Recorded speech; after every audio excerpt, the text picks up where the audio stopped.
Okay, hi, this is my video for the Red Force number 04 for Shanks. This is the model kit. I'm just show you an overview. Let me move the box. So this is the manual.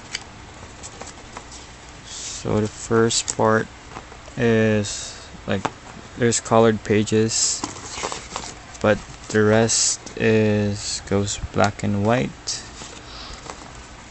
Let me just show you some of the frames.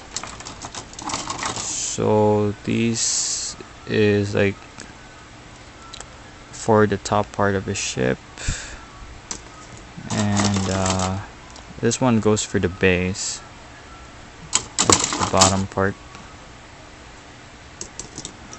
Okay, next is this one goes for the side of the ship. There's not much of frames, but this sure is gonna take a lot of time to work on. These looks like the trees. There's a lot of trees, I guess. These are for the sail. Yes, okay.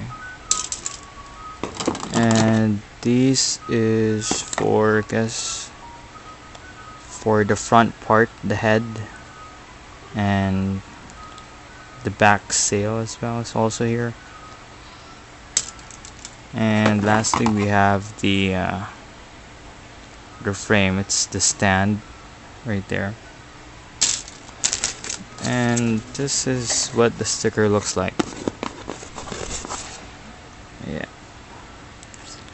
And the extra sticker. Okay, and I'll just get the other video uploaded when I'm done working on it.